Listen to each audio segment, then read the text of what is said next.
Welcome to subscribers of target 100 mathematics. हाँ जी, 10th class मार्च 2025 का हम सेक्शन ए बी सी कर चुके हैं। आज की इस वीडियो में हम करने वाले हैं सेक्शन डी के क्वेश्चंस। क्वेश्चन नंबर 32, इस एपी की कौन सी टर्म 132 ज्यादा होगी इसकी 67th टर्म से। तो देखिए, अब हमें तो नहीं पता कि कौन सी टर्म होगी, हम उस टर्म को क्या मान लेते हैं, ए एन। ओके, और 67th टर्म क्या होती है, A67। कितनी ज्यादा, 132। तो ये कंडीशन बन गई है। यहां से हमारे पास है A की वैल्यू 3 और D की वैल्यू 15 में से आप 3 को माइनस कर देंगे which is equal to 12। Okay, now AN का फॉर्मूला लिखेंगे हम। AN का क्या रूल होता है, A plus N minus 1 into d, और A67 का A प्लस 66D और 132 एज इट इज। ए से ए को कैंसिल कर देना। हमें यहाँ पर एन की वैल्यू फाइंड करनी है। डी की वैल्यू हम पुट करेंगे, कितनी है, 12। N minus 1 12 is equal to 66 into 12 plus 132। इन दोनों की पहले मल्टीप्लाई होगी, 792 प्लस 132। ओके, अब हम 792 में 132 ऐड करेंगे, ये हो जाएगा 924। मल्टीप्लाई वाले नंबर्स दूसरी साइड जाकर डिवाइड में, जब आप इसे 12 से डिवाइड करेंगे तो ये आएगा 77, और माइनस का 1 दूसरी तरफ जाकर प्लस 1 में चेंज हो जाएगा। 77 में जब आप 1 ऐड करेंगे एन की वैल्यू आ जाएगी 78। इट मीन्स 78th टर्म ऐसी है जो इसकी 67th टर्म से 132 ज्यादा है। नाउ इस क्वेश्चन की चॉइस में हमारे पास ये क्वेश्चन है, मोबाइल सेट का एक निर्माता तीसरे वर्ष में बनाता है 700 सेट। इस बात का मतलब A3 की वैल्यू 700, 7वें वर्ष में 800, A7 800। अब A3 का क्या रूल होता है, A प्लस 2D, और A7 का मतलब A प्लस 6D। जैसे ही आप यहाँ पर साइन चेंज करेंगे A कैंसिल हो जाएगा, यहाँ बचेगा माइनस का 4D और यहाँ पर माइनस का 100, यानी यहाँ से D की वैल्यू कितनी आ जाएगी, 25। माइनस से माइनस कैंसिल। अब हम D की इस वैल्यू को फर्स्ट इक्वेशन में पुट कर देते हैं। Put in equation 1, A plus D का ट्वाइस 2D, 25 टू ज़ा 50, और 700 में से जब आप 50 को माइनस करेंगे तो ये आएगा 650। ओके, अब देखिए, हमें फाइंड करना है 10वें वर्ष में उत्पादन, production in the 10th year, यानी A10 की वैल्यू। A10 क्या होगा, A प्लस 9D। A की वैल्यू अभी आपने कैलकुलेट की और D की वैल्यू भी 25 आई हुई है। 650 में आप 2 to 5 ऐड करेंगे तो ये हमारे पास बन जाएगा 875। ये तो आ गया फर्स्ट पार्ट का आंसर। सेकंड पार्ट में पहले 7 वर्षों में कुल उत्पादन, कुल उत्पादन का क्या मतलब है, हमें फाइंड करना है S7। तो SN का रूल लगाएंगे, यहां पर n/2 A plus L apply हो जाएगा, क्योंकि यहां पर लास्ट टर्म जो है वो 7th टर्म है और 7th टर्म हमें गिवन है 800। S7 फाइंड करेंगे, 7/2 A की वैल्यू 650 प्लस 800। जैसे ही आप इन दोनों नंबर्स को ऐड करेंगे, मल्टीप्लाई 1450, 2 से हम इसे कैंसिल कर देंगे, 725। इन दोनों नंबर्स की multiply 5075 which is required answer. Okay, now question number 33, ये एक थ्योरम है। सिद्ध कीजिए कि एक त्रिभुज की किन्हीं दो भुजाओं के मध्य बिंदुओं को मिलाने वाली रेखा तीसरी भुजा के समांतर होती है। इसके लिए हमें सबसे पहले बनानी पड़ेगी एक ट्रायंगल। ABC एक ट्रायंगल है, D और E AB और AC के मध्य बिंदु हैं, यानी मिड पॉइंट्स। हमें ये प्रूव करना है कि डी ई बी सी के पैरेलल होगी। इसके प्रूफ में हम क्या लिखेंगे, डी मिड पॉइंट है ए बी का। अगर ये डी ई से बी का मिड पॉइंट है तो ए डी और डी बी दोनों इक्वल होने चाहिए। मैं यहाँ पर मल्टीप्लाई में 1 लिख सकती हूँ और मल्टीप्लाई वाले नंबर्स दूसरी साइड जाकर डिवाइड में चेंज हो जाते हैं। ओके, और यहाँ पर क्या बचेगा, 1। सिमिलरली ई अगर मिड पॉइंट है तो ए ई और सी ई भी इक्वल होने चाहिए, यानी यहाँ से भी आपके पास ये सेकेंड इक्वेशन बन जाएगी, A E upon C E is equal to 1। अगर इन दोनों इक्वेशंस की राइट साइड इक्वल है तो लेफ्ट भी इक्वल होनी चाहिए। ये हमने लेफ्ट इक्वल रख दी। और अब हम बीपीटी के कन्वर्स से यानी आधारभूत समानुपातिकता प्रमेय के विलोम से ये कह सकते हैं कि डीई बीसी के पैरेलल है। यही हमें प्रूव करना था। नाउ इस क्वेश्चन की चॉइस में हमारे पास एक और क्वेश्चन है। समांतर चतुर्भुज ए बी सी डी की बढ़ाई गई भुजा ए डी पर स्थित ई एक बिंदु है और बीई भुजा सी डी को एफ पर प्रतिच्छेद करती है। इन दोनों ट्रायंगल्स को हमें लाना है सिमिलर। तो इसके लिए हमें एक समानांतर चतुर्भुज बनानी पड़ेगी ए बी सी डी। ये है हमारे पास ए बी सी डी एक समांतर चतुर्भुज। ओके, अब देखिए इसकी एडी पर, एडी साइड पर ई एक पॉइंट है, ये रहा ई एक पॉइंट, और ये बी ई जो लाइन है वो सी डी को एफ पर प्रतिच्छेद करती है, ये रहा एफ। ट्रायंगल्स देखिए कौन कौन सी हैं, ए बी ई यानी ये वाली ट्रायंगल ए बी ई, और दूसरी ट्रायंगल है सी एफ बी, ये है सी, ये है एफ और ये है बी, यानी ये वाली ट्रायंगल। इन दोनों ट्रायंगल्स को सिमिलर दिखाना है, बड़ा ही आसान सा काम है। देखिए कैसे। सबसे पहली बात, ये वाला जो एंगल है ए, इस एंगल सी के इक्वल है। 5 मार्क्स का क्वेश्चन है, आपको इसका गिवन टू प्रूफ सब कुछ लिखना है। गिवन में आप क्या लिखेंगे, स्टेटमेंट में से ही लिख देंगे। गिवन यानी दिया है, स्टेटमेंट में से ही आप लिखेंगे यहाँ से यहाँ तक। समानांतर चतुर्भुज ए बी सी डी, ये कंप्लीट लाइन आप लिख देंगे और इसे आप क्या लिखेंगे, साध्य यानी टू प्रूव। और अब हम शुरुआत करते हैं इसका प्रूफ यानी प्रमाण। जिन दो ट्रायंगल्स को हमें दिखाना है सिमिलर, उन दोनों ट्रायंगल्स के हम नेम लिख लेंगे। कौन कौन सी ट्रायंगल्स हैं, त्रिभुज ए बी ई और त्रिभुज सी एफ बी में। सबसे पहली बात, angle a is equal to angle c. इसका रीजन आप क्या लिखेंगे, समांतर चतुर्भुज के सम्मुख कोण, समांतर चतुर्भुज के आमने सामने के कोण बराबर होते हैं और ये हमें समांतर चतुर्भुज दे रखी है। सेकंड बात, अगर ये समांतर चतुर्भुज है तो इसकी लाइंस जो हैं अपोजिट साइड पैरेलल होंगी, यानी बी सी पैरेलल है ए ई के, और बी ई क्या है, एक तिर्यक रेखा है यानी ट्रांसवर्सल लाइन।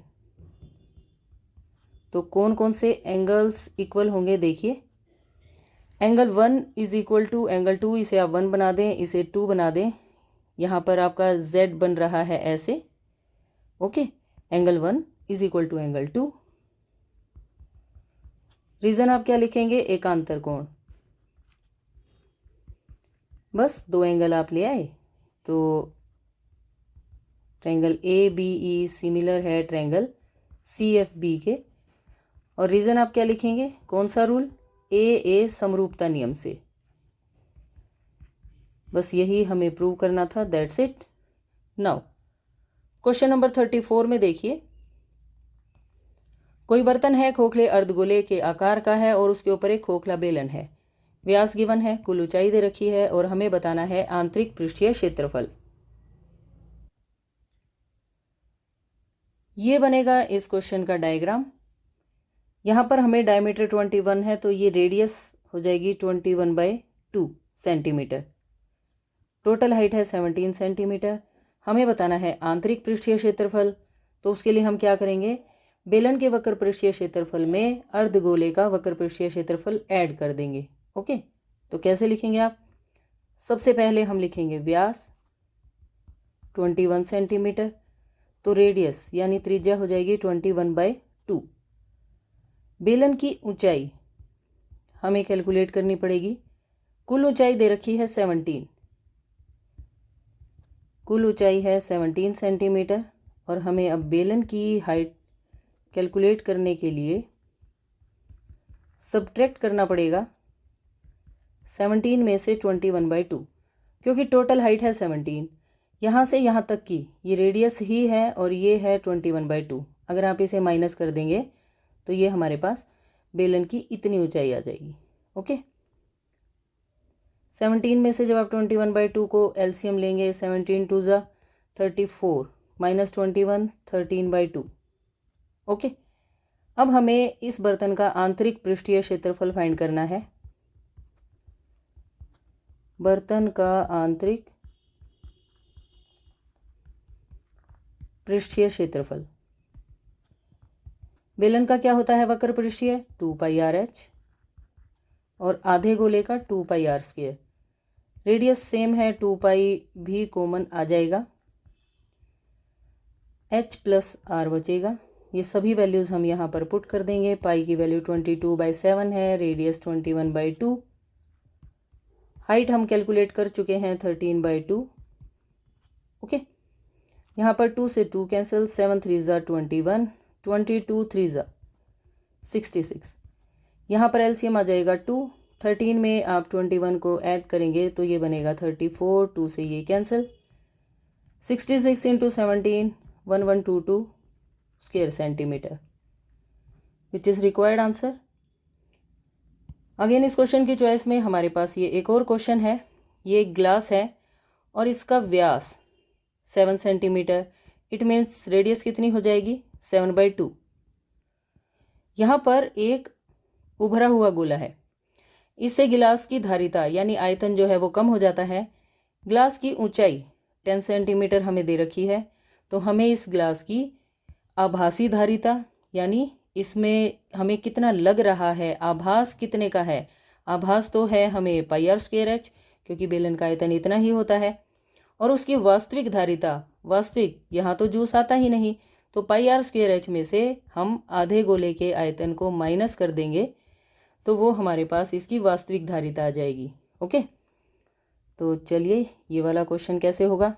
सबसे पहले आप क्या लिखेंगे, व्यास दे रखा है 7 सेंटीमीटर, तो त्रिज्या कितनी हो जाएगी इसका हाफ, ऊंचाई हाइट है इसकी 10 सेंटीमीटर। ओके, तो इसकी आभासी धारिता यानी आयतन जो है वो बनेगा सिंपल, जो बेलन के आयतन का फॉर्मूला होता है πr²h। पाई के बारे में इसने 3.14 कहा है, तो 314/100, रेडियस का हम करेंगे स्क्वायर और हाइट है हमारे पास 10, 2 5 ज़ा 2 से इसे कैंसिल करेंगे 157। अब इन सभी नंबर्स की मल्टीप्लाई कर लेना, मल्टीप्लाई आएगी 384/65 डिवाइडेड बाय 100। 100 से डिवाइड करना बड़ा ही आसान होता है, आपको सिर्फ 2 डिजिट्स के बाद डेसिमल लगाना है।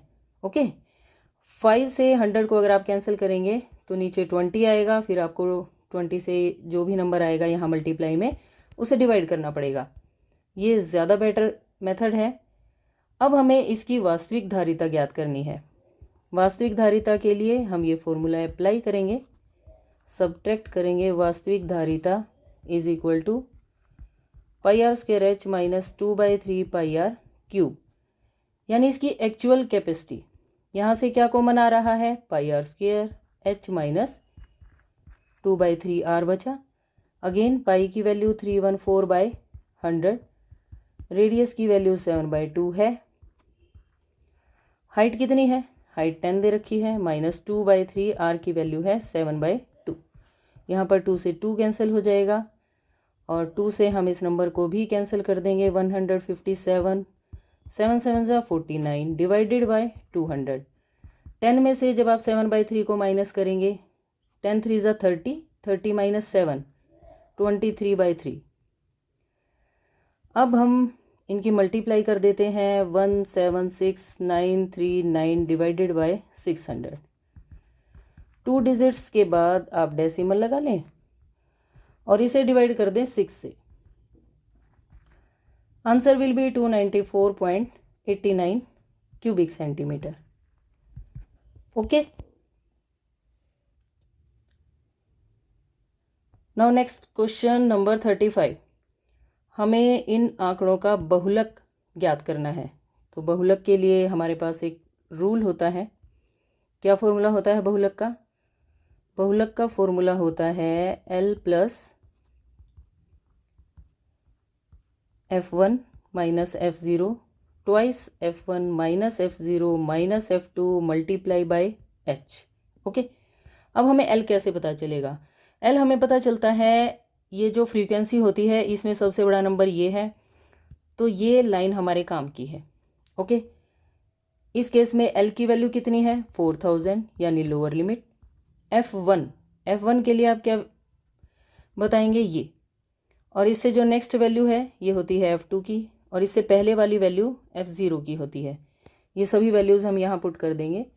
F0 की वैल्यू 4, F1 18, F2 9 है, और H होता है इनका डिफरेंस। 4000 और 5000 में 1000 का डिफरेंस है, इसलिए H की ये वैल्यू। चलिए हम ये सभी वैल्यूज़ यहाँ पर पुट कर देते हैं। F1 में से F0 को माइनस करना है, यानी 18 माइनस 4। F1 का double 36 minus F0 minus F2 यानी minus 4 minus 9 multiply by 1000 which is equal to 4000 plus 18 minus 4 14। इन्हें आप सब्ट्रैक्ट करेंगे, इन दोनों को ऐड कर लेना आप। 9 प्लस 4 13, और 36 में से माइनस करेंगे तो 23।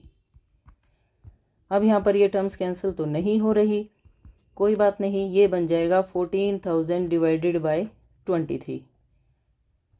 अब हम 23 से 14,000 को डिवाइड करेंगे और ये आएगा 608.69, और ऐड करने से 4608.69 ये आएगा बहुलक यानी मोड। इस क्वेश्चन की चॉइस में ये है हमारे पास एक और क्वेश्चन, विद्यार्थियों का माध्यक भार यानी मीडियन वेट कैलकुलेट करना है। इसके लिए हमें ये जो टेबल है ये थोड़ा सा ठीक से लिखनी पड़ेगी। यहाँ पर आप लिखेंगे भार 42, 45, 45 to 50, 50 to 55, इसे आप कंप्लीट लिख लेंगे। उसके बाद हम वैल्यू पुट करेंगे FI की। FI की क्या वैल्यूज़ हैं? 2, 3, 8, 6, 6, 3, 2, ये है हमारे पास FI।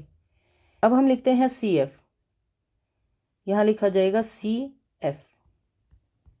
First number as it is 3 + 2 5, 8 में 5 आप ऐड करेंगे 13। इसी तरह से जब आप ये डायगोनली इन नंबर्स को ऐड करेंगे तो हमारे पास ये सम आ जाएगा, देन 28, देन 30, और सारे FI का सम भी 30 है। ओके, अब मीडियन का क्या फॉर्मूला होता है, यानी माध्यक का फॉर्मूला होता है L plus n/2 minus CF divided by F multiply by H। Okay, अब n क्या होता है? सारे FI का सम। n/2 आपने किया, 30 का हाफ आ गया 15। तो अब CF में जाइए और जो 15 से जस्ट अबोव नंबर है वो काम का है। ये पूरी लाइन को आप बॉक्स में बंद कर लीजिए। 15 से बड़ा है 19। अब यहाँ से हमें ये सारी वैल्यूज़ मिल जाएंगी। L की वैल्यू कितनी है? 55 लोअर लिमिट, ये है L, प्लस n/2 हमने कैलकुलेट किया है 15 माइनस CF, ये होता है CF 13 डिवाइडेड बाय F होती है खुद उस बॉक्स में F की वैल्यू, और H तो वही 55 और 60 के बीच में कितना डिफरेंस है? 5 का। अब हम इसे सिंप्लीफाई कर लेंगे। 2/6 मल्टीप्लाई 5, 2 3 ज़ा 6, 55 प्लस 5/3। 5/3 को हम डेसिमल में चेंज करेंगे 1.66। और जब 1 को ऐड करेंगे तो ये बन जाएगा 56.66 kg। ओके, इसी के साथ सेक्शन डी फिनिश। अब आ गया है सेक्शन ई। ये एक त्रिकोणीय खेल का मैदान है और ये हमें साइड्स दे रखी हैं। चलिए फर्स्ट क्वेश्चन देखिए, उपरोक्त प्रश्न को एक द्विघात समीकरण के रूप में व्यक्त कीजिए। हमें इसकी एक क्वाड्रेटिक इक्वेशन बनानी है। बहुत ही सिंपल है। क्वाड्रेटिक इक्वेशन, ये एक समकोण त्रिभुज है और समकोण त्रिभुज में जो एरिया होता है, क्षेत्रफल 1/2 बेस इंटू हाइट होता है। यहाँ पर बेस की वैल्यू कितनी है 3x - 1, हाइट की वैल्यू कितनी है 5x। और इस क्वेश्चन में मुझे एरिया दे रखा है, यहीं से तो मुझे पता चला कि यहाँ एरिया का रूल यूज़ होगा। ओके, अब 5 इस 60 को कैंसिल कर देगा, 12 आ जाएगा और 2 मल्टीप्लाई होगा यानी 24 = 3x² - x। इसकी मल्टीप्लाई इस ब्रैकेट में होगी। ओके, तो हमारे पास ये क्वाड्रेटिक इक्वेशन आ गई। 24 इस तरफ आकर माइनस का हो गया और ये बन गई क्वाड्रेटिक इक्वेशन। सेकंड में हमें x की वैल्यू फाइंड करनी है, यानी इस क्वाड्रेटिक इक्वेशन को सिंप्लीफाई करना है। आपको ऐसे दो नंबर्स फाइंड करने हैं जिनकी मल्टीप्लाई 72 आती हो, 3 और 24 की मल्टीप्लीकेशन। तो ऐसे दो नंबर्स हैं 9 और 8। 9 8 = 72 होता है और -9 + 8 आप लिखेंगे तो माइनस का 1 आंसर आएगा यहाँ से। ओके, यानी -9x + 8x - 24 = 0। यहाँ से 3x कॉमन, यहाँ से 8 कॉमन लिखेंगे। अब x - 3, 3x + 8 = 0। दोनों टर्म्स को हम अलग अलग 0 के इक्वल लिखेंगे तो हमारे पास x की वैल्यू आ जाएगी। x = 3 और यहाँ से x की वैल्यू -8/3।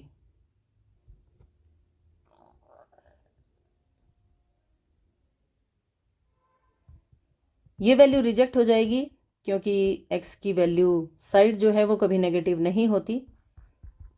सो x = 3।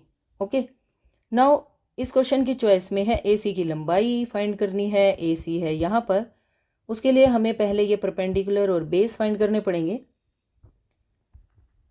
इन दोनों में से आपको एक ही क्वेश्चन करना है, लेकिन मैं आपको दोनों ही करवा रही हूँ। AB 5x है, 5 3 = 15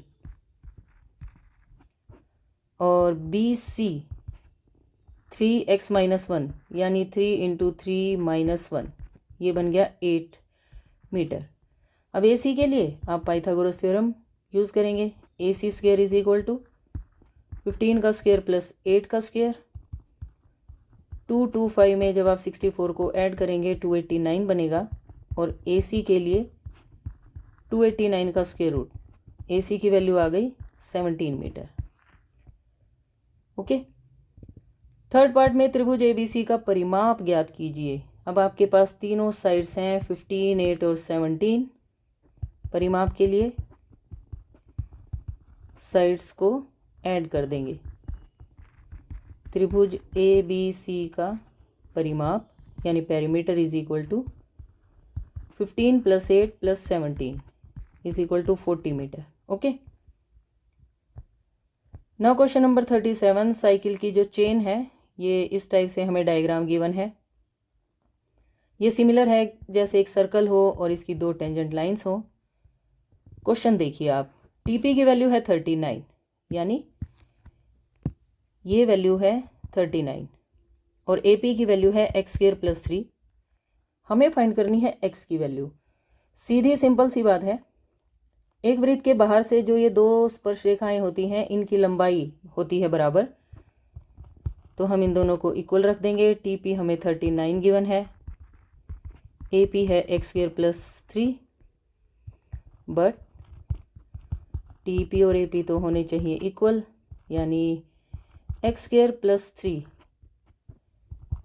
ये वैल्यू आप इधर लिख लीजिए, कोई बात नहीं, एक ही बात है।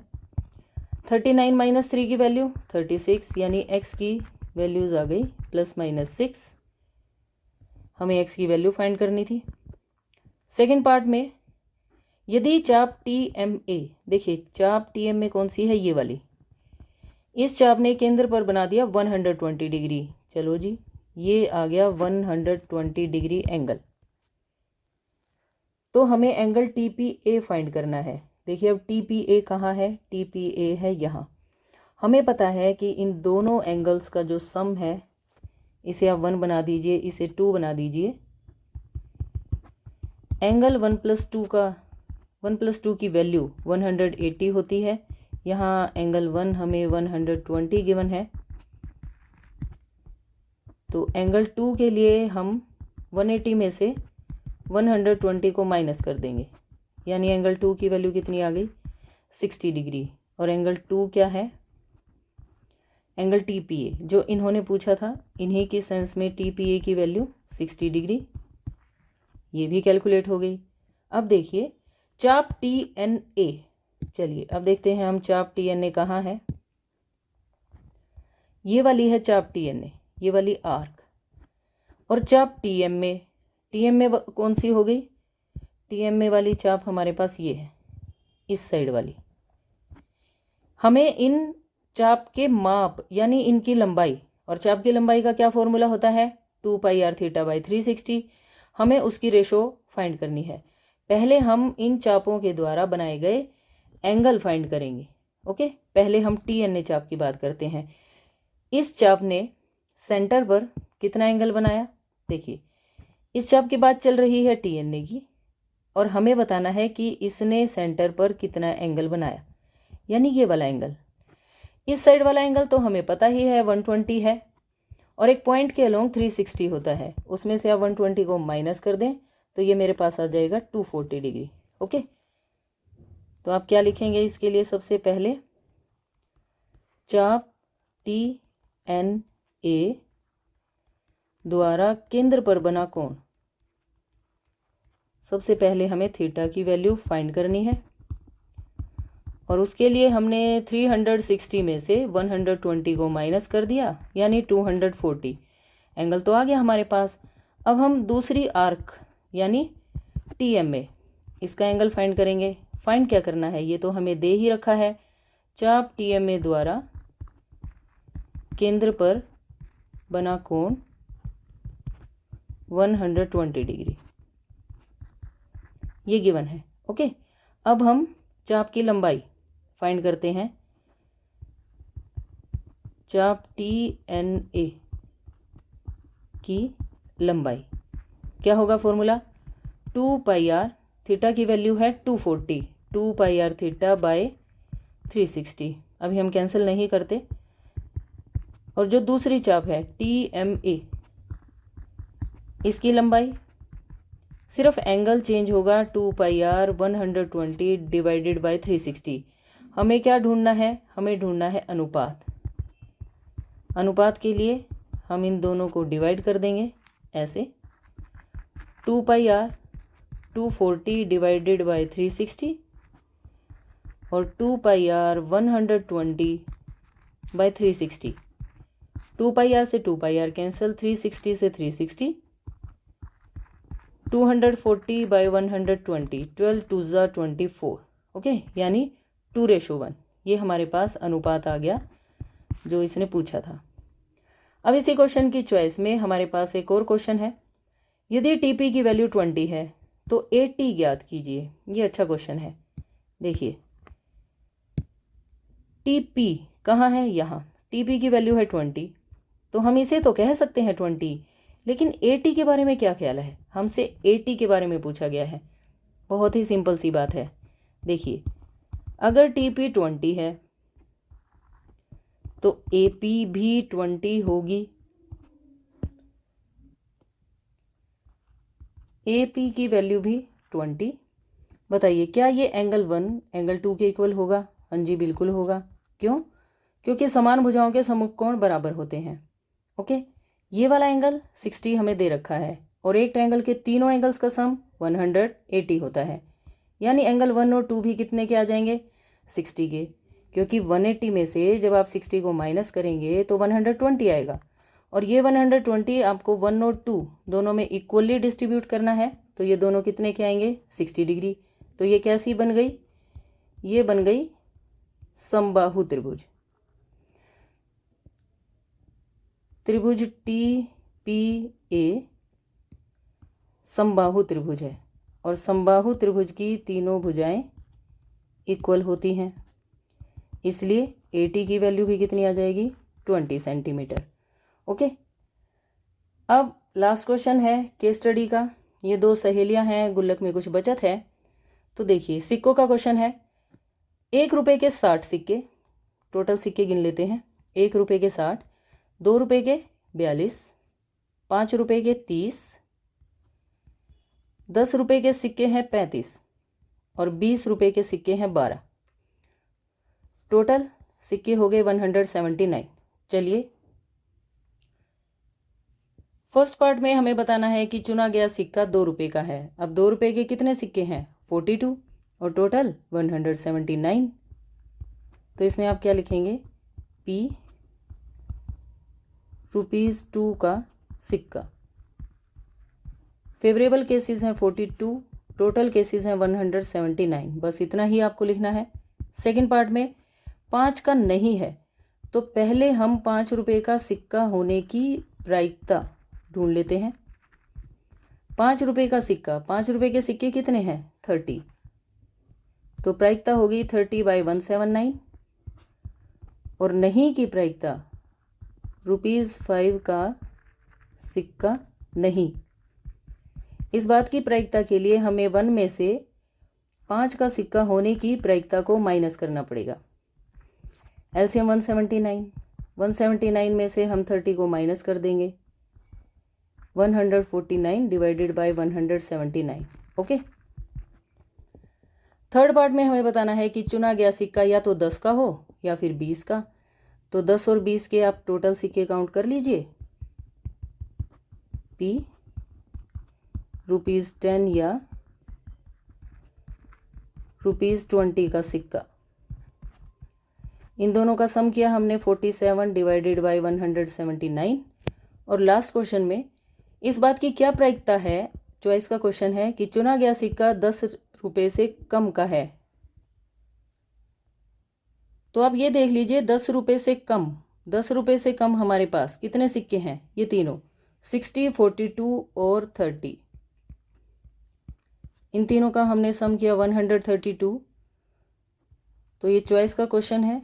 P ₹10 से कम रुपए का सिक्का। फेवरेबल केसेस हमारे पास 132 हैं और total 179। Okay, which is required answer. इसी के साथ ये पेपर आपने फिनिश कर लिया है। मुझे उम्मीद है कि सभी क्वेश्चंस आपको अच्छी तरह से समझ आ गए होंगे। वीडियो को ज़्यादा से ज़्यादा शेयर करें, लाइक करें और चैनल को सब्सक्राइब करना बिल्कुल ना भूलें। Thanks for watching. Bye bye, take care.